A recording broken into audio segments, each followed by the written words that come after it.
Okay, I'm back, y'all, in Divinely Grateful Risings. How are y'all doing today? I hope you're having a fantastic day. Welcome to Bible Clarity Challenge Day number 14. Um, y'all, I have some things that I got to get done. Patrick got me on assignment, so I'm going to go ahead and get started. I know I'm kind of early. Um, but I'm going to go ahead and get started because I wanted to get this recorded. Stay tuned because the time may be changing for this here in the next few days. Instead of me doing this in the evening time, I may end up switching and doing it in the morning. So we're going to see how that goes. I'm working on it now. But let's do it. Let's get to it, y'all. This is challenge day number 14. We are on Genesis chapter 20, Genesis 26. Okay, Genesis chapter 26. Crazy. 26, 26, right? So this is where Isaac deceives Abimelech. Now, as we remember, if you recall, we just got done reading about Abraham deceiving Abimelech as well. Okay, so now Isaac is going to do the very same thing. Hello, dearest one. um we read about that in Genesis chapter 20, and now we are going to see Isaac do what he do to Abimelech. So we're going to see what happens. um Thank y'all for liking the live, sharing the love. I don't even think. Anyway, we finna see what happens. I was almost running out of time. I had something going, and then I looked and I was like, oh my gosh, it's time for Bible study. So Genesis 26, Isaac deceives Abimelech. Hold on, let me get my Bible in order, Lord. Okay, Isaac deceives Abimelech. A severe famine now struck the land, as had happened before in Abraham's time. So Isaac moved to Gerar, where Abimelech, king of the Philistines, lived. The Lord appeared to Isaac and said, do not go down to Egypt, but do as I tell you. Live here as a foreigner in this land, and I will be with you and bless you.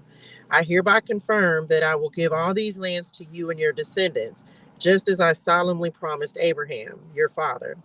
I will cause your descendants to become as numerous as the stars of the sky. I will give them all these lands, and through your descendants, all the nations of the earth will be blessed. I will do this because Abraham listened to me and obeyed all my requirements, commands, decrees, and instructions. So Isaac stayed in Gerar. So okay, Isaac, don't go to Egypt. You're not supposed to be down there. When the men who lived there asked Isaac about his wife Rebekah, he said, she is my sister. He was afraid to say, she is my wife. He thought, they will kill me. This is a repeat. They will kill me to get her because she is so beautiful. But sometime later, Abimelech, the king of the Philistines, looked out his window and saw Isaac caressing Rebekah. Immediately, Abimelech called for Isaac and exclaimed, she is obviously your wife. Why did you say she is my sister? Is this, uno momento, is this the same Abimelech? My goodness, my goodness. I don't know, child, if this the same one, but listen, come on now, Mr. Abimelech Nim. Child, let me just see. Hold on. Because because I was afraid someone would kill me to get her from me. Isaac replied, how could you do this to us? Abimelech explained, one of my people might easily have taken your wife and slept with her, and you would have made us guilty of great sin. How you get fooled twice, Abimelech? How? Then Abimelech issued a public proclamation. Anyone who touches this man or his wife will be put to death. This can't be the same one. It can't be. It can't be. I'm talking about I can't be bothered. Child, how you got they did the okie doke, they pulled it on you twice? Two times. Two times, but the two times. Come on now. Ain't no way. Anyway, I'm back. Conflict of, oh Lord, now they finna war. They finna argue over this well. I know that. I listen. Where did I? Let me hold on. I wasn't ready for this today. I was not. Well, child, then this better not be the same well that that Abraham paid these 7 little sheep or goats for. I'm just saying, better not be. Didn't he pay some for some goats? Look, I'm mad. I just looked at the little village. Anyway, I'm back. Listen, this better not be for them 7 goats. Anyway, he said, I'm not even going through, and did, and he meant that in him spirituals. He meant that. Okay, I'm back. Okay, conflict over this better not be this well. It better not. This got to be the well that Jesus was sitting by further on in the New Testament. Okay, when Isaac planted his crops that year, he harvested 100 times more grain than he planted. Come on, blessings, for the Lord blessed him. He became a very rich man, and his wealth continued to grow. He acquired so many flocks of sheep and goats, herds of cattle, and servants that the Philistines became jealous of him. Of course. So the Philistines filled up all of. No, they didn't, child. Y'all saw? Child, they didn't fit, so the Philistines filled up all of Isaac's wells with dirt. Oh, y'all salty. Oh, y'all some haters. Child. Ain't that just, let me tell, I done got to put some lip gloss on for this, because this thing got good. You mean to say y'all salty? You salty. You done went and filled up the man. Oh, y'all ought to be shamed. Y'all ought to be shaming yourselves. Child, they didn't. Baby, OMG, OM to the G. Oh, y'all some haters. Y'all got a lot of hater in y'all spirituals. Child, these wells were the wells that had been dug by the servants of his father. Hey, all these years they didn't had the wells. Y'all salty like that? Finally, Abimelech ordered Isaac to leave the country. Wait a minute, now you trying to tell me I got to go? Oh, y'all some haters. Go somewhere else. He said, for you have become too powerful for us. Oh, you knew he would hit. He was better than you. Okay, very good. So Isaac moved away to the valley, to the Gerar Valley, where he set up their tents and settled down. He reopened. Now, what you didn't want to say was you knew he was blessed and highly favored. And so you knew that you was gonna lose control because your little people name was salty. And it was some war finna break out, and you know you was gonna lose. Child, anyway, he reopened the wells his father had dug, which the Philistines had filled in after Abraham's death. Isaac also restored the names Abraham had given them. Isaac's servants also dug in the Gerar Valley and discovered a well of fresh water. But then the shepherds from Gerar came and claimed the spring. This is our water, they said, and they argued over it with Isaac's herdsmen. So Isaac named the well Esek, which means argument. Isaac's men then dug another well, but again, there was a dispute over it. Man, come on now. Y'all can't have all the water. Y'all want all the water. My goodness. So Isaac named it Sitnah, which means hostility. I'm talking about they was hostilities, wasn't it? Child, a mess. Abandoning that one, Isaac moved on. He didn't even argue. He said, you know what, you can have it because it don't matter where. Come on, Lord. It don't even matter where I go and dig. The Lord is going to provide that living water. He going to provide it. Wherever I go, y'all can keep it. Don't worry about it. I'm not even finna get in my spirituals about it. I'm just finna go ahead and dig somewhere else. Come on, Lord. He moved on from that one and dug another one. If they come over here and say something else, child, listen. Oh, okay.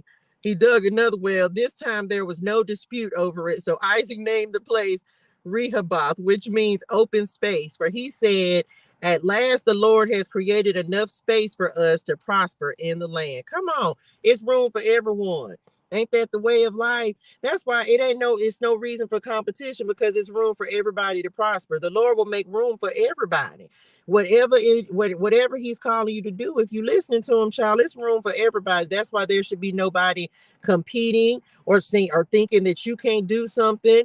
Whether they talking about wells, but this is involving gifts. This is something you could be doing something, the same thing other people are doing, but you gonna do it in your own way. And if the Lord said that that's what you're supposed to have, that's your provision, then he's gonna make a way for it to make room for you. I hope that made sense. Did I say that right?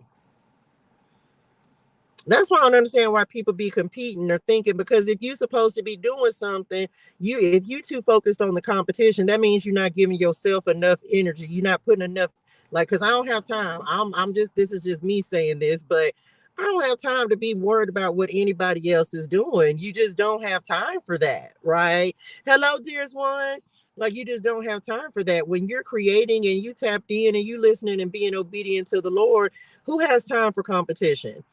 You can't have who people like keep an eye on the competition. Don't sleep on them. No, baby, the only competition I can sleep on is me, and I'm not gonna sleep on me because I just don't believe in competition. And I understand that it's a thing and everyone's like, oh yes there is. Yeah. No, there's not, because whatever God has said for you to do, I don't care how many other people do it, you're going to do it in your own unique way, because there is only one of you on this entire earth. So people can argue me down. They have like, there is competition, you did it, you got to keep up. Guess what? I don't have to keep up with anybody but the Lord. The Lord is going to make a way with it. With there's just it's just not. I don't know. Okay, I'm back. And this is what he did. He made space, open space. He made space so that Isaac and all of his wealth can prosper. So he gonna give you a land. He gonna give you territory. He'll give you the land that he wants you to inhabit. And when he gives you that land, he's gonna make you prosper in that space. I feel like that's like the promised land. And even though I know that's not, this is just how I'm thinking about it. It's like wherever he went, wherever he sent Isaac to go, that's like the promised land. I think that at one point I had an opinion like the promised land was a specific place. But I'm also realizing that when you're in the place, like, yes, we are. I think now I would say, now let me say this. I do much better here in California than I did like in Texas, because I wasn't comfortable there. So, and God cares what we want. He cares, you know what I'm saying, about the things that make us feel comfortable. He'll send you to some places you maybe don't want to go to, but he also wants us to be happy, because when we're happy, we're more creative, we're more productive, and it's easier to serve. And so I feel like he takes those things into account. And so it's and because when he knows that you're happy, he knew I was happier by the water than I was over there on dry land. So it's like when he takes those things into account, I feel like he will, where you feel, even if it's not necessarily the exact place you want to be, if you're in a place that is somewhat close enough to what is good for you, I feel like he will make any land prosper. Well, he can do that, of course, but I just feel like I don't know, for a long time, I was focused on the promised land being a place, like some specific place. But I feel like it's the place that makes me happy and where I can really just celebrate the Lord. That's kind of what the promised land is turning into for me. It is the place, like the place flowing with milk and honey. Where are you going to be the most creative? Where are you going to spend the most time with the Lord? Where are you the most connected? To him. For me, yes, you can serve him anywhere, but this is like where are you the most at peace, where you're able to really communicate and listen to him and really tap in and have him pour into you. Oh, come on, Lord. I think everybody has a different place for that. Yes, we all go in the secret place. Some you can do that in a closet, but some people claustrophobic. They don't want to go in the closet, right? So for me, I can go pray in the closet, but my thing is I would much rather be out here serving the Lord. The energy is different from me. Looking at the ocean, looking at the sun, feeling the sun on my skin. Like all of us have a preference, and I think that God takes that into account because he knows that that's where you're going to be at your best. And when you're at your best, it's so much easier to hear from him and serve him and allow him to pour into you more than anything else. So anyway, just my thoughts on it. Hey y'all. Um so I've come to realize that I don't feel like the promised land is one specific place. And I think that sometimes we think it's one specific place. But I think it's just a place. Yes, everybody, I think everyone has a place they want to live or where they feel like is ideal for them that resonates with your energy. And I feel like once you get to that place, the promised land is the place where you're going to dedicate yourself to the Lord. This is kind of the way that I've been, like, as he's showing me more and talking to me more about the promised land. um the promised land is where he's going to send you, where you're going to be the most prosperous, the most productive, where you'll be able to serve him and allow him to pour into you and then he will make that place grow. It's not that you don't not gonna have battles and different things that you have to deal with, but I do much better here, like I said, than I did when I was in Dallas or in other parts of Texas. It just didn't feel like the right place for me because it was nothing wrong with it. It was cool. It was green. It had trees. There was, but it just was not the place that made me feel the most tapped in, the most where I could really just sit and feel the most connected. Anyway, I'm back. I was probably going all over the place with that. Okay, I'm back. From there, Isaac moved to Beersheba, where the Lord appeared to him on the night of his arrival. I am the God of your father Abraham, he said. Do not be afraid, for I am with you and will bless you.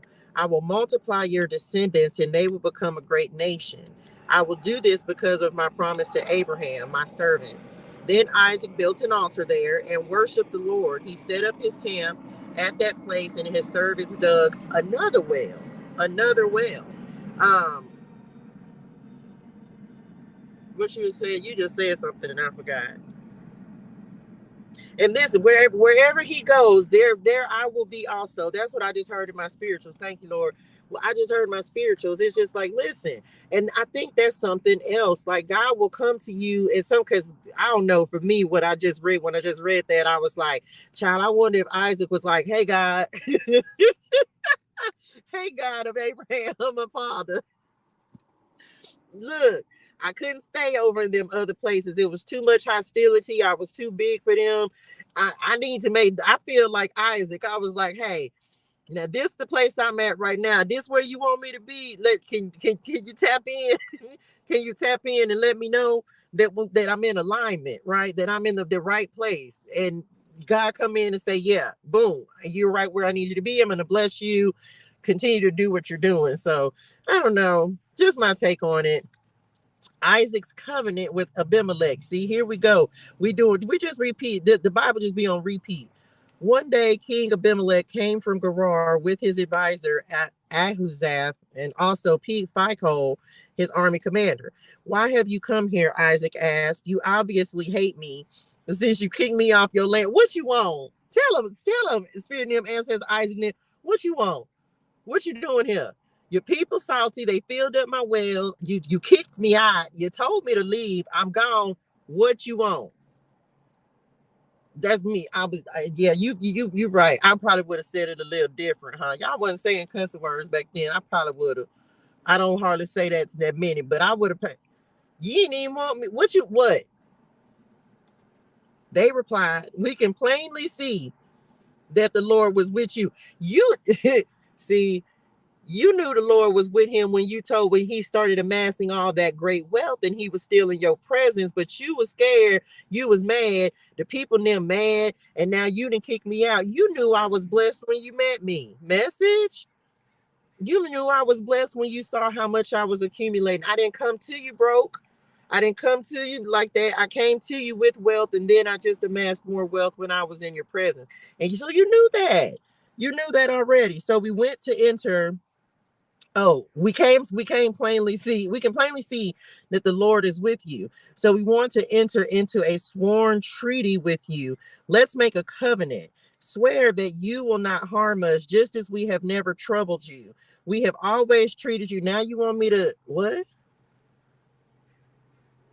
Now you want to make a treaty. Ain't that just like somebody you coming in, we can see that the Lord is with you. So let me get on the right side. You trying to get on the right side of the Lord.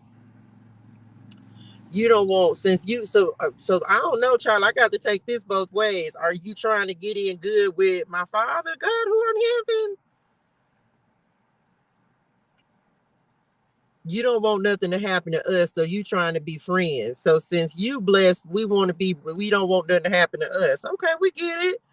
We have always treated you well, and we sent you away from us in peace. And now look how the Lord has blessed you.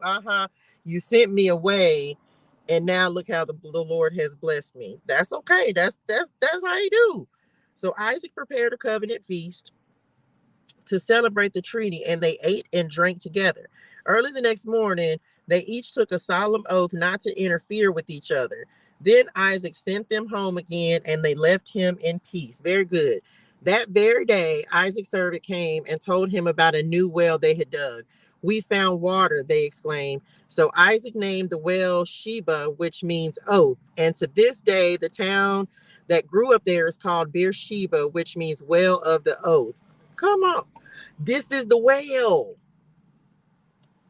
Somebody, I'm going to have to verify that. At the age of 40, Esau married. Oh, at the age of 40, I was like, wait a minute, what? How I just went to Esau like that? At the age of 40, Esau married two Hittite wives, Judith, the daughter of Beri, and Basemath, the daughter of Elon. But Esau's wives made life miserable for Isaac and Rebekah. Oh, they was messy? Wait a minute. Message? Are we going back to something? Oh no. Let's see what they did, child. Jacob steals Esau's blessings. One day, when Isaac was old and turning blind, he called for Esau, his older. Oh, this is this. Okay, this. Oh, child, here we go. Somebody finna steal. He finna steal the blessing with the help of his mama, I believe. One day, when Isaac was old and turning blind, he called for Esau, his older son, and said, "My son." "Yes, father," Esau replied. "I am an old man now," Isaac said, "and I don't know when I may die. Take your bow and quiver full of arrows and go out into the open country to hunt some wild game for me. This the last meal. Prepare my favorite dish and bring it here for me to eat. Then I will pronounce the blessing that belongs to you, my firstborn son, before I die." But Rebekah overheard what Isaac had said to his son Esau. So when Esau left to hunt for the wild game, she said to her son Jacob, "Listen, I overheard your father say to Esau, 'Bring me some wild game and prepare me a delicious meal. Then I will bless you in in the Lord's presence before I die. Now, my son, listen to me. Do exactly as I tell you. Go out to the flocks and bring me two fine young goats. I'll use them to prepare your father's favorite dish. Then take the food to your father so he can eat it and bless you before he dies.' But look," Jacob said to Rebekah, replied to my brother Esau is a hairy man and my skin is smooth. What if my father touches me? He'll see that I'm trying to trick him, and then he'll curse me instead of blessing me." But his mother replied, "Then let the curse fall on me, my son. Just do what I tell you. Go out and get the goats for me." So Jacob, child, so Jacob, Jacob went out and got the young goats for his mother. Rebekah took them and prepared a delicious meal just the way Isaac liked it. Then she took Esau's favorite clothes, which were there in the house, and gave them to her younger son, Jacob. She covered his arms and the smooth part of his neck with the skin of the young goats. Then she gave Jacob the delicious meal, including freshly baked bread. So Jacob took the food to his father. "My father," he said. "Yes, my son," Isaac answered. "Who are you, Esau or Jacob?" See, he was hip. He was already hip. He knew something was wrong. He finna say it. Jacob replied, "It's Esau, your firstborn son. I've done as you told me. Here is the wild game. Now sit up and eat it so you can give me your blessing." Because, baby, how you disguise that voice? This man, he might have been blind. He ain't foolish. Child, this is a long chapter too. Okay, here we go. Isaac asked, "How did you find it so quickly, my son?" "The Lord your God put it in my path," Jacob replied. "Liar." Then Isaac said, "Come close." Gosh, Lee, y'all. "Come closer so I can touch you and make sure that you really are Esau." So Jacob went closer to his father, and Isaac touched him. "The voice is Jacob's, but the hands are Esau's," Isaac said. But he did not recognize Jacob because Jacob's hands felt hairy, just like Esau's. Love you, um, Jacob, but my goodness, y'all. This why stuff be so hard to break for us these days. "But are you really my son Esau?" he asked. "Yes, I am," Jacob replied. Then Isaac said, "Now, my son, bring me the wild game. Let me eat it, and then I will give you my blessing." So Jacob took the food to his father, and Isaac ate it. He drank the wine that Jacob served him. Then Isaac said to Jacob, "Come a little closer and kiss me, my son." So Jacob went over and kissed him. And when Isaac caught the smell of his clothes, he was finally convinced and he blessed his son. He said, "Ah, the smell of my son is like the smell of the outdoors, which the Lord has blessed. from the dew of heaven and the richness of the earth, may God always give you abundant harvests of grain and bountiful new wine. May many nations become your servants, and may they bow down to you. May you be the master over your brothers, and may your mother's sons bow down to you. And all who curse you will be cursed, and all who bless you will be blessed. As soon as Isaac had finished blessing Jacob, and almost before Jacob had left his father, Esau returned from his hunt. Esau prepared a delicious meal and brought it to his father. Then he said, "Sit up, my father, and eat my wild game so you can give me your blessing." But Isaac asked him, "Who are you?" Esau replied, "It's your son, your firstborn son, Esau." Isaac began to tremble uncontrollably and said, "Then who just served me wild game? I have already eaten it, and I blessed him just before you came. And yes, that blessing must stand." When Esau heard his father's words, he let out a cry, and a loud and bitter cry. "My father, what about me? Bless me too." I don't know. Oh man, that just made me think about that. I know that's a whole nother story for another day. Didn't he sell his birthright for the soup? I think but clearly that didn't stand. That was just, I guess, just a story. But um, do you not? I just heard, do you not have a blessing for me too? One day I was riding down the street, and I was in this really nice neighborhood. And this was, I think, I don't even know when this was. This was sometime last year. And matter of fact, I came over to like the fancy side of San Diego, and I was like, oh, I was like, I went over there and I just spent the whole day over there, and I was like, I'm gonna just put myself in the energy of where I see myself and the kind of life I see myself living and having. And that was that. And I remember riding down this street, and this just made me think about that. And I think every time I read it, it makes me think about the same thing. I remember riding down the street, and I was leaving, and I was looking at all these nice houses, and I started crying. Of course, I was on my walk with the Lord at this time as well.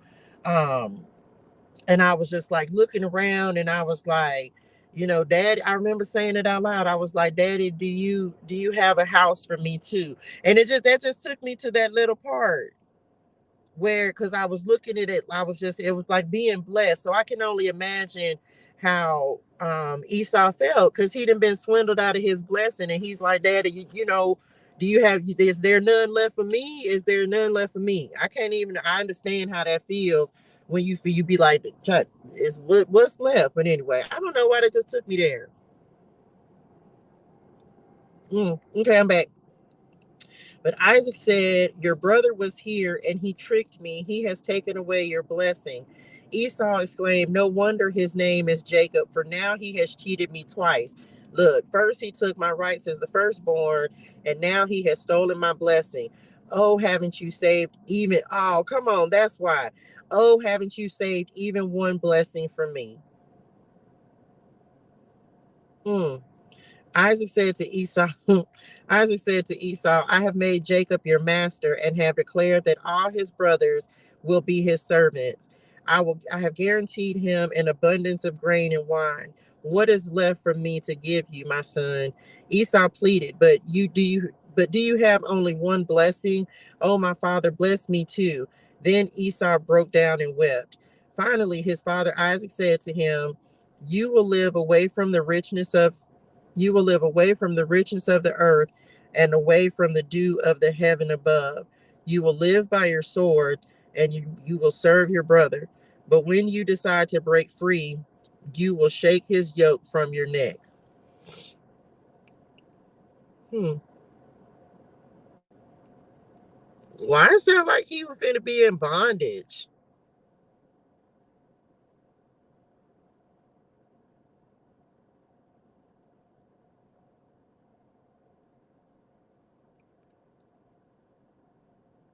Why it sound like he was gonna have to struggle through life, or through the rest of his life? I don't know. And this talks about selfishness over here. We finna talk about that. Let me read this real quick. How much? We almost done. Okay. From that time on, Esau hated Jacob because their father had given Jacob the blessing. And Esau began to scheme. Uh-oh, I will soon be mourning my father's death. Then I will kill. Here we go. Oh, Lord. Jesus be offense. He was ready to kill him. So Jacob had this where he had to run. Yeah, this where he finna have to go. But Rebecca heard about Esau's plans, so she sent for Jacob and told him, listen, Esau is consoling himself by plotting to kill you. Well, just saying. So listen carefully, my son. Get ready and flee to my brother Laban in Haran. Stay there with him until your brother cools off. When he calms down and forgets what you have done to him, I will send for you to come back. Why should I lose both of you in one day? Then Rebekah said to Isaac, I'm sick and tired of these local Hittite women. I would rather die than see Jacob marry one of them. Y'all. OMG. Let me read this little thing on selfishness right quick. Child, all over again. Jacob was like most of us. One moment he was capable of breathtaking insight into God's call on his life. The next moment he could steal you blind. Here and in the story of his taking Esau's birthright, Jacob was motivated not by a noble pursuit of God, but by selfishness and ambition. Jacob's selfishness created painful consequences that dogged him much of his life. He deceived his father. He had to leave home. That's why I was getting ready to say, like, was it worth it? I mean, we know, of course, we know the story. So, yeah, but it's just like, man, look at, even though you received the blessing, you look at all this stuff that ended up happening. That's literally what the thought that came through my head is like, was it worth it? Sometimes we'll do something, um, and it's usually something, and it's like whatever it is, you do it, and it's not something good to do. It's like consequences, right? Was it worth it? When you go after, is it hurting someone else? Was it worth it? And I think that whenever I make decisions now, which ultimately most of this, like, I don't really have anyone to consider because I'm by myself, but as I think back on my life, I made decisions and it wasn't worth it. Like, I can remember working myself to the bone.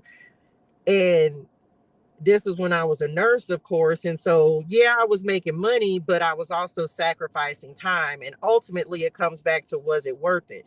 There were a lot of things that I could have done with my children. A lot of time I worked night shift for like 7 p to 7 a for like 13 years. So usually they were gone to sleep, and I still took them to work, to school in the mornings. And I really went on most of the field trips. Like, I just thugged it out and just had to go. But there were some things that I wasn't able to do, because on the weekends I was at work. And so you look back on things and you say, was it worth it? um and then I had a thought about something the other day. What was it? This might have been yesterday.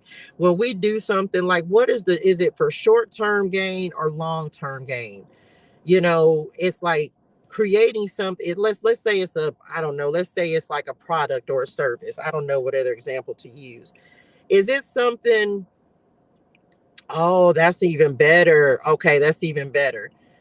So if you, let's say, oh, because we can talk about that as well. Okay, so this is kind of, y'all stay tracking with me a little bit. So first of all, last night, Patrick God woke me up, or this morning actually, it was like 1:45 this morning. He's never done that. He's never woke me up and told me to give a message. And so I don't even know why this part, how he's gonna tie this together, but um, it's like witchcraft, right? Let's say, how do I say that?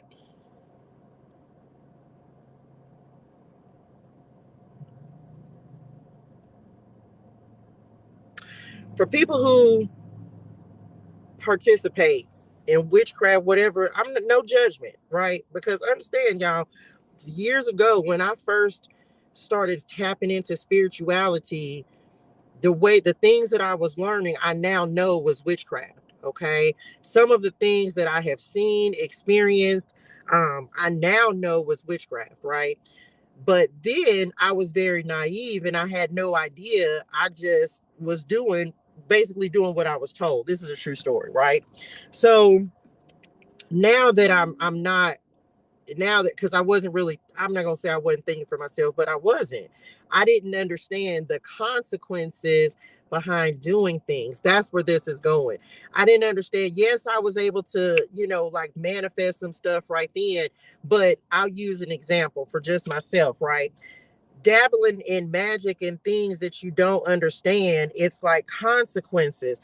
Do you understand the consequences of what is going to happen from, or I didn't understand. Let me use this in as me.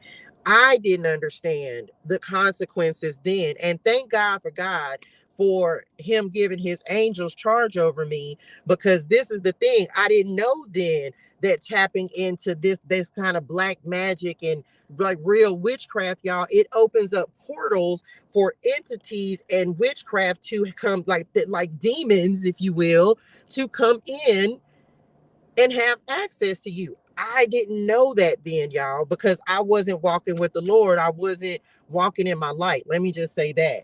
And so, but what I realized was those things created consequences for me, right? And so I say this, like, for people who are like, I'm not, this is not judgment. I can't tell you what to do. But I literally said this to someone else the other day that I was coaching. I was like, listen, you have to be very careful about what you expose yourself to, and because there's consequences to dark magic, there's consequences to lying, there's consequences to cheating. And just because you don't see the immediate result, that can make your life so much more difficult than it has to be. And this is in the Bible. This is literally us being able to see, like, oh my gosh, like, yeah, he was blessed, but the way he did it, you know what I'm saying, is like, or the way he got and received that blessing, it's like, was it worth it?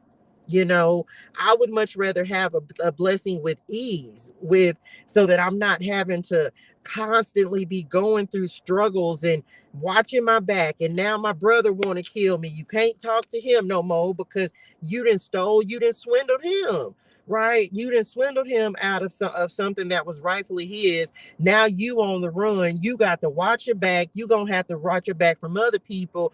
And so it's karma. It's karma. You know what I'm saying? It's, hey honey, it's karma. So it's like, we got to be careful, y'all. Like, we have to be careful. When they say dig, I just read this. I don't even know where I read it, but oh no, it was in Psalms. And I think I put it on one of the cards in A Word in the Wilderness, and it was talking about someone, like, basically, when you dig one ditch, dig two. When you dig one ditch, dig two, because what it ultimate, and this the thing that I've also learned and experienced with doing stuff like this, like we just got done reading about, doing things for selfish gain. You don't know somebody. Look, I swear, everybody come right here to smoke weed, smoke herbs. You don't know how that is going to come back on you. You don't know if you gonna get the karma. You don't know if your family, your children, you don't know how that's gonna come back. You just don't know. You just don't know. You know what I'm saying? So it's like, just do right, y'all. Every time, I don't care what we read in the word, just do the right things, man. Just do right, because you don't know how those type of things gonna come back on you. And child, ain't nobody got time. I just don't have time. And don't be like, that was selfish. And ultimately, you don't know, there could have been a whole different, you don't know how God was gonna show up, how it went exactly how God knew it was gonna go, of course. But just saying, we just got to do the right thing, child. We got to do the right thing. Okay. He had to leave home and never see his mother again. You see what I'm saying? And he lived 20 years in the fear of his brother's revenge. Child, who has time for this? Who got time? I'm never going to see my mama, the mama who told me to do this foolishness. I'm never going to get to see you again because you made me lie and steal. Okay. So now I done lost my mama. I done lost my brother. You basically an orphan because Abraham finna die. So now you literally just to have what? Just to be blessed? Is it worth it? I should have, if I don't make titles on these, but if I did, that would be the title for this one. God redeemed Jacob's mistakes, but not before selfishness had caused much brokenness and pain. Ask God to reveal and root out any selfishness. Please, Lord, whatever's in my heart, if I'm doing it for selfish reasons, show me. Y'all think I be playing? I be telling God this all the time. Show me. Please don't let me do anything for selfish reasons.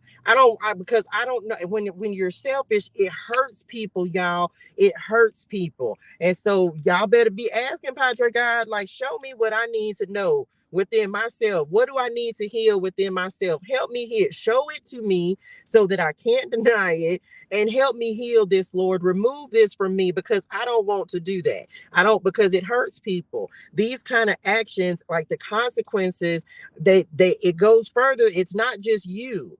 Now other people are affected. Your mama affected. Your daddy finna die. He's affected. Now look how he. Oh, my nose is itching. Look how he's gonna feel. Look at what he's gonna think about you before he dies. Like, come on, sir. Before it poisons your relationships. You on the outs with everybody. Before you know it, you on the outs with everybody simply for being selfish. So anyway, just my take on it. Just before you, this is why we need to, before we make decisions, y'all, we got to take it to the Lord. We got to be like, Daddy, I need to make sure that this is not selfish. I need to make sure that this is not going to negatively impact anyone else. And if you kind of, and that's one of the rules that I live by all the time. If I do this, is it going to hurt somebody else? Is it going to hurt me, or is it going to hurt someone else? If I'm in alignment with people who are doing negative things, I don't want to be involved, because you never know how them consequences going to come back on you. Guilty by association. I wish I was sitting in that passenger seat spilling the tea. Child, listen. Listen, I'm just saying, y'all. Um, I'm just saying. Anyway, that's it. That's all I got. That's all I got. You just never know. That's why it's so important about the company you keep. The company you keep, the people that are around you, right? You got to make sure you is around the right people. Cause guess what? I ain't got time. You're not finna get me hemmed up. You just not finna do it. So for some of you, man, come on, Lord. This is Y'all, this is why God will say you need to cut some folks off, because God knows people's hearts. He hears the conversations. He hears whatever was being said. He knows every false person. He knows who's talking about you. He knows who's smiling in your face and lying behind your back. He knows what somebody's doing in the dark. He knows if somebody's really following him or not, if they're really walking with the Lord or they pretending. That's why Jesus said something like, when you would, like, some people will go to heaven. I don't know. Y'all know I'm paraphrasing. I'm not no Bible scholar. And he gonna be like, I never knew you, because you weren't doing right. You were not, if you're not truly following, and I am not anybody to judge, but I don't know who other people are following. God had to get me right in my spirituals, but I definitely understand when he gonna be like, no, I never knew you. You could say you doing something, but see, God knows. When I feel like that scripture talks about people not really like you're not about what you talking about. You will know them by their fruit. He talked to me about that today. Like, you will know them by their fruit. If their actions and their words are not in alignment, and God be on my, don't get me wrong, because when my actions ain't in alignment, Daddy be like, hey, get yourself together. Now he doesn't have to do that nearly as much now as he had to do in the past. He had to do some work on me, but you will know them by their fruit. So anyway, that's it. That's it. He don't have to do as much work on me now as he did, and I'm grateful. Why? Because I be like, Daddy, if I ain't do it, I just want to make sure I'm doing what you want me to do. Everything I do is in alignment with the Lord. You want me to do Bible study? Why you want me to do Bible study? Because he knows I'm not gonna cut no corners. Like, I'm not gonna sit up here and be like, oh, the Abraham, Isaac, and Jacob. No, y'all was some liars. You was some deceivers. Y'all did some low down stuff, and yes, the Lord still blessed you, but y'all better stop acting like these folks they wasn't righteous. Look at the stuff that they did to get the things. And I'm not speaking against them. This is what the Bible says. You can't just read the Bible and only want to look at the good parts. No, we this is sin. God, the Bible teaches us about sin, man, and it shows us these same people that we are the God of Abraham, Isaac, and Jacob. Yes, they were amazing men, but they were also deceitful. They were sinners. This is why you cannot put it like you cannot do it, man. I don't care if it's a preacher, a pastor, a minister, a tarot reader, a psychic, a prophet. I don't care who it is. Everybody's a sinner. Everybody. Back to the beginning of time, everybody. God knew all of us were born with it. That's why it's always so hard for us to, when we finally decide to stop living a sinful life, it's in us. It's in us. Oh my gosh. Okay, I'm done. Oh my gosh, y'all. This is why you shouldn't be putting no man, no person, no nothing on no pedestal. You cannot. Because we're all sinners, y'all. We're all sinners. And everything we've read in the Bible keeps on talking about, like, we're all sinners, y'all. Every last one of us. Everyone. That's why we constantly have to work on fighting against sin. That is the darkness within us. Anyway, I don't know. I mean, that may have been a little scattered, but that's what just came through. I want to, like, man, just do right, man. Just do right by yourself. Do right by people. Just do the right thing. Because there's no shortage of abundance. If you're doing what God has asked you to do, He is going to bless the work of your hands. All you got to do, come on, God, all you got to do is what He's told you to do. All He's got to do is what He's told you to do. And wherever you go, you're going to meet resistance. Look, we just got done seeing Isaac had to go. Look how many different places he had to go before finally he was able. And then God made him prosperous in that space. They found water. I'm not going to argue with you about it. Okay, you know what? You can have it. This teaches, it doesn't just show us the negative parts either, y'all. This is also teaching us about peaceful resolution. We don't need to argue. You don't need to argue about what the Lord is going to do. Like you look, you want it, you know what, you can have it. Because one thing about it, when you walking with God, He gonna show you, like, you're not gonna have to worry about it. If someone's trying to it's like doors. That's what I just heard. It's like doors. If one door didn't work, that's okay. Let them shut it. God is going to present the door to you that is meant to open for you. It doesn't matter how many of them get shut in your face. It doesn't matter how many people say no. It doesn't matter how many job applications. When God is going to give you exactly what you need, and the right door, the right opportunity, the right person, the right well is going to be dug, because God, that's what He does when you're being obedient and doing what He's asked you to do. So I don't know. That's why I don't believe in competition. And these little folks, we talked about competition in this as well. There is no such thing. There's no such thing as competition. It's made up. It's man-made. It's a way to make people feel like they're not enough. When you're in competition and when you're trying to compete against someone else, it's making you feel like you ain't enough. You are more than enough. Child, listen. Revelation. That's why people be having problems with self-worth. That's why we say don't be focused on what other people have, man, because if you're focusing on what other people have, then you're making yourself feel like you're not enough for it to have that same thing. And you're enough. That's why I don't believe in competition. Anyway, when a man finds a wife, he finds a good thing, so there's no space for sinners. So, child, listen, this is true. This is true. This is true. Anyway, that's it, y'all. That's all I got. It was a lot in that. That's just kind of what came to me in my spirituals as we were reading that. Okay. He is an on-time God. He is that. That's it, y'all. That's it. Oh my gosh. I got to look. I'll be just chilling on the weekends. And it's like tomorrow, it's like, it's game time. It's game time. Let me tell you, I want to say this real quick because I didn't talk about it at the beginning. So I'm going to talk about it now. And I kind of started mentioning it. Y'all, God woke me up at like 1:45 this morning and made me give a message. And some of y'all may have seen this message and some of you have not, right? Um, and again, as I continue on my walk with the Lord, I share these things, y'all, because I'm new on a big part of this journey as well, right? So a lot of what is happening for me is new experiences as well. And so God, so I talk about them because I'm like, child, I don't know, so he woke me up this morning.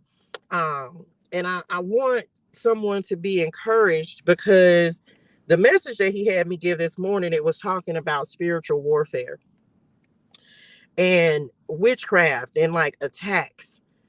Um, Now I'm gonna just say this. Yes, I'm not who I was. So back in the gap, there were certain things. There were like when I first stepped into spirituality, if you will, I stepped in on magic.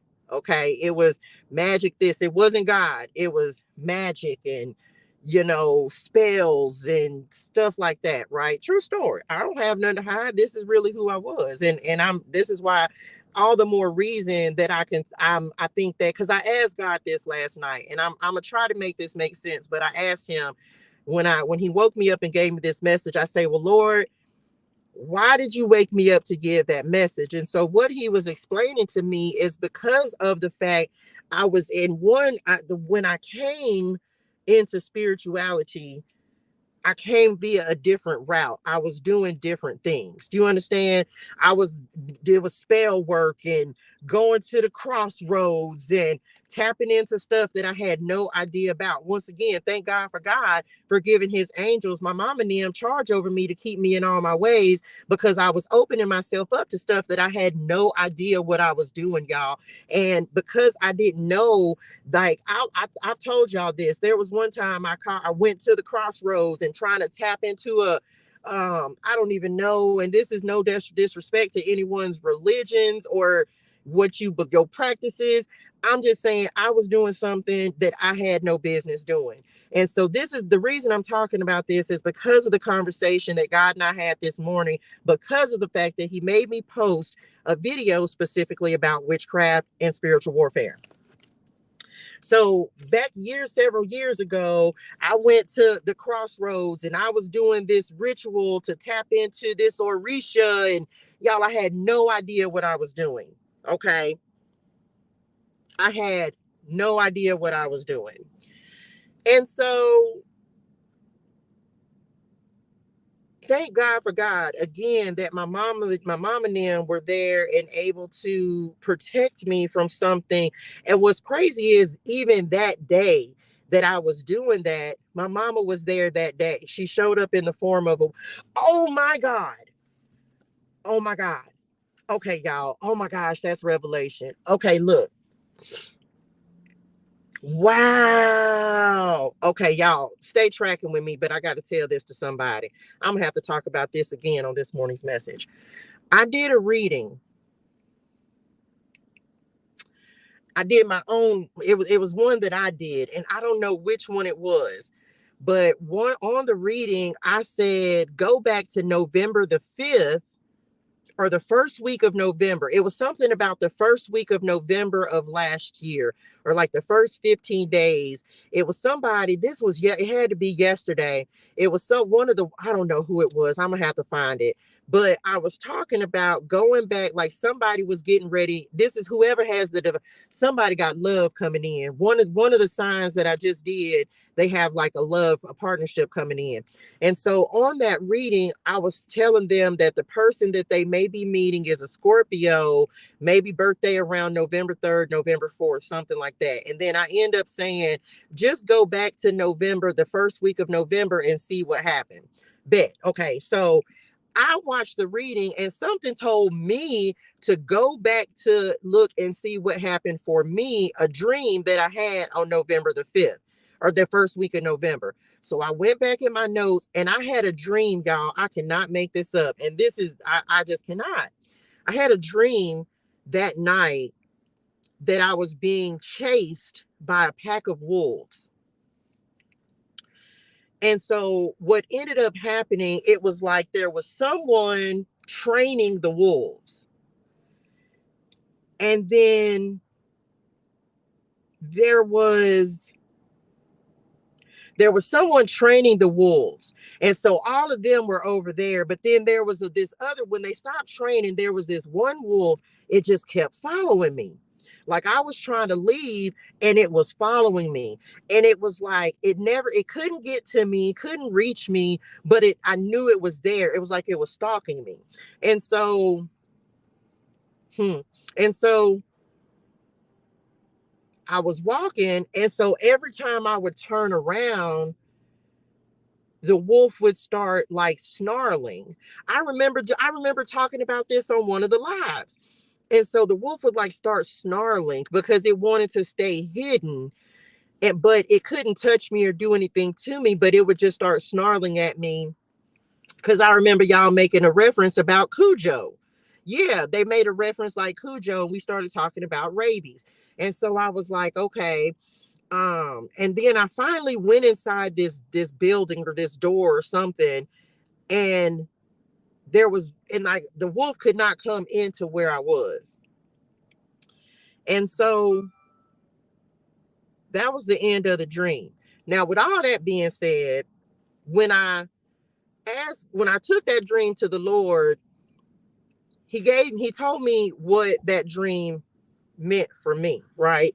And so this coming back now, because we're talking about this message that he had me get up and give.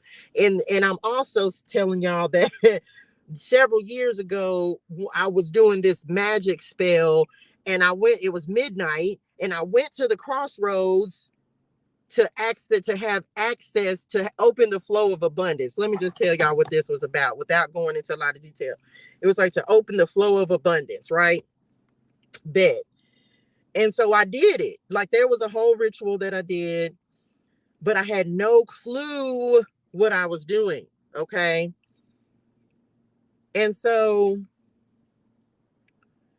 that night when I was at the crossroads, y'all, there were wolves at the crossroads. Okay. I was in still in San Diego. The intersection where I went to do this ritual, there were wolves.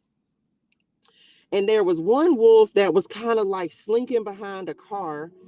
And then there was, because the wolf came and I was standing there, and y'all, that wolf ran all the way down the street, and I'm standing there, and it's midnight outside, and I'm watching this wolf, and that wolf didn't do nothing, just watched me. And it went on down the street, and then it stopped, and it just sat in the middle of the street. And it just looked at me. And by this time I'm scared, but I'm like, I got to get done. I got to get done. So I finished it or whatever.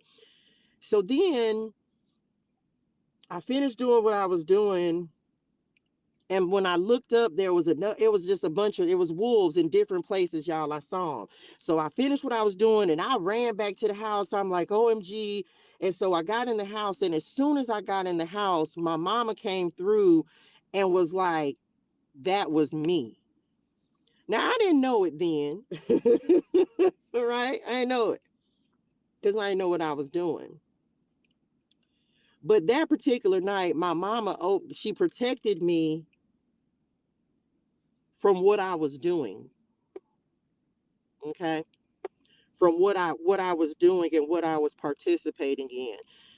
I had be very careful of the things people say what they want to say about me. You call me whatever you want to. I don't care. I don't care about none of that. All I'm gonna say is some of you are experiencing, like, people real deal do spell work, y'all. And the thing is, people don't want to talk about it. There are people, and I'm one of those people, because I used to do stuff that I didn't know anything about years ago. This years ago now. I used to do stuff that I didn't know anything about. Thank God that I have angels who watch over and protect me from things that I don't know anything about. Some of you are going through spiritual attacks. And if you over here, because of the fact, like, spirituality is not just God. More people are tapped into spells and magic and all that kind of stuff than they are, which is why God has me doing things a different way. But some of y'all are very much aware of what you're doing and what you're dealing with. And I'm gonna just say this: God is not playing out here in these spirituality streets anymore. If you're not really on his side, he's going to expose you. He's going to expose you, because he's not allowing people to hide anymore. He's not allowing people to continue to try to spill, because he's getting ultimately, I don't even know. Thank you, Lord. I'm just going to tell y'all what I'm getting. This is not anything. This is not my opinion. This is not me. This is what the Lord wants you to know. He is not playing about people messing with his messengers, messing with his vessels, messing with his prophets. So some of you were, it's like some people are scared to talk about warfare and witchcraft because it scares you. But this is the thing: if you don't, oh, come on, Lord, if you don't know what you're dealing with,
oh my gosh, are y'all here?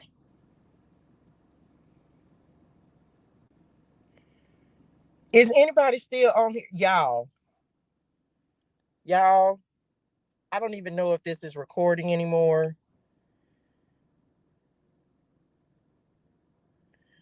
My whole phone just cut completely off. I have an iPhone, y'all. My whole phone just cut off. It went to the whole Apple screen.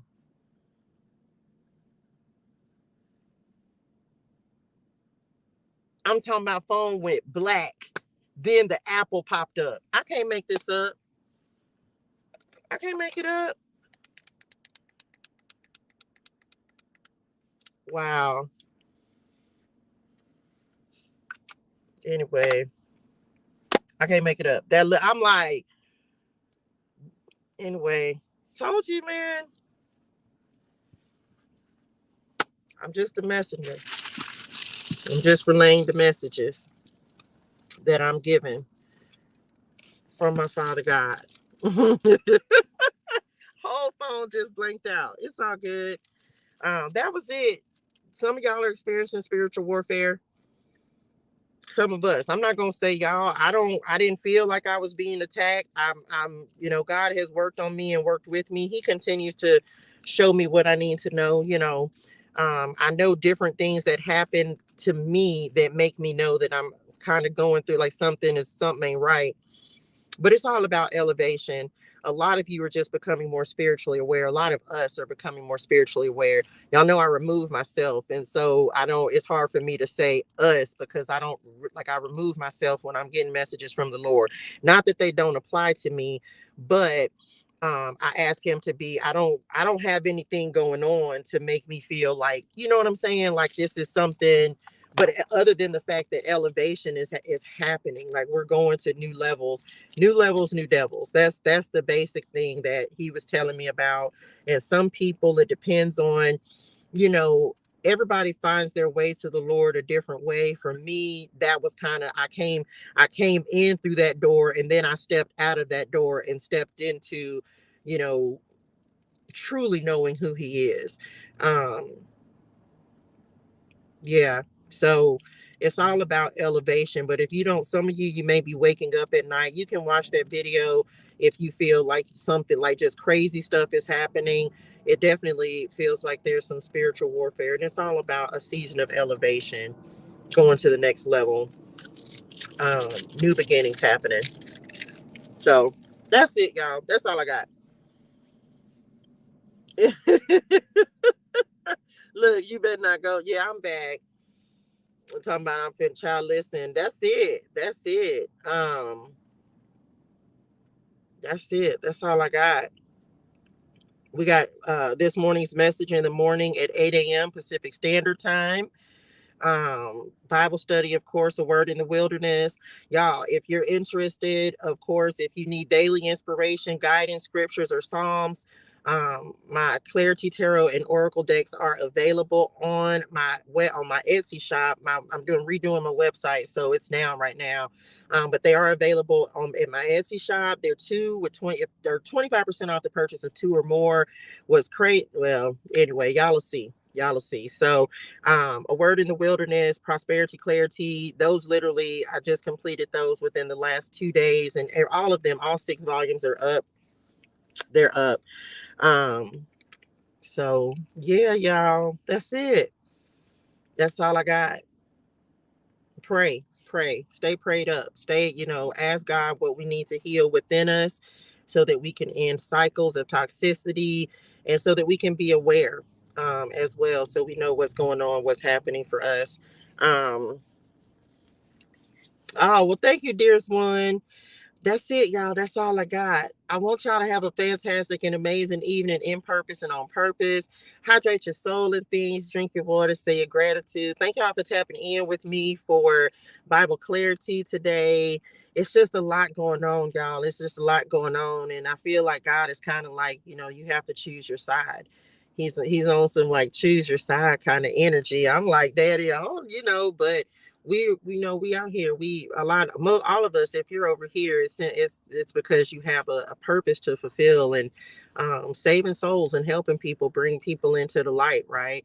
Bringing people to Jesus, like that's ultimately the goal. That's what we're supposed to be doing. So you sign up, it's like signing up to be in it's because it's not just about you, it's about us helping each other come into the light, come to the light, come to the Lord, and follow. Okay. So yeah, I would. It was like I said, this was crazy. God has never woken me up at 2 o'clock in the morning. Like, and the video literally was at like two. It ended at like 2:22, and he's never woken me up to give a message, y'all. He's never done that. So it kind of tripped me out a little bit, but I did it because I was like, when he woke me up, he woke me like straight up, and he was like, "Record." I'm like, "Wait, what? Hold on." So I looked at the time. I was like, "Daddy, it's 1:45." What you? I was like, I had to ask a couple times. I'm like, "Daddy, you sure?" Because I mean, I'm gonna do it, but because this is the thing, this is how I knew, because God knows when I don't like to have the lights on at nighttime. I don't like to draw attention to myself.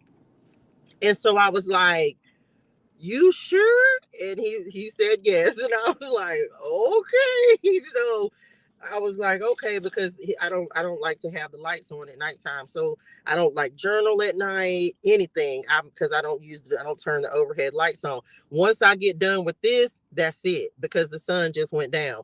And so I was like, that's how I knew it was real, because I was like, "Okay, Lord," because he knows I don't like to do that.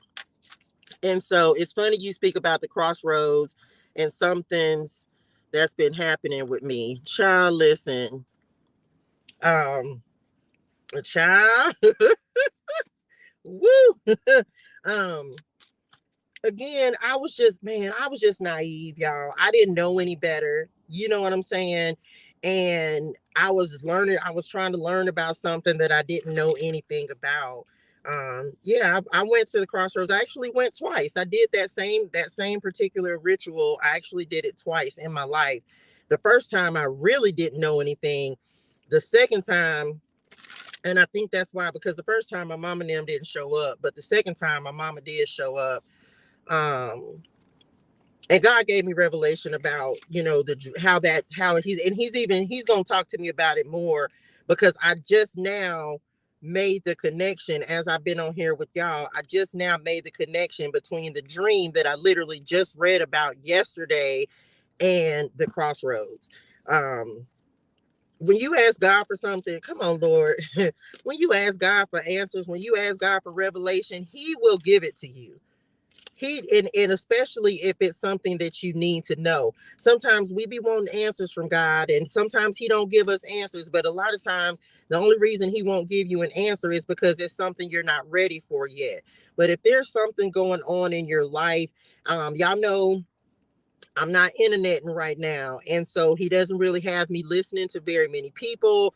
Like he kind of got me back in the bubble, because whenever He does that, it's like He's taking me, He's showing me, He's teaching me things. And so, but if it's something that's relevant to your, oh, come on, relevant to your right now, if it's relevant to your right now, He will show you. You know what I'm saying? He will show you what you need to know. Call to me and I will answer you and show you great and unsearchable things that you do not know.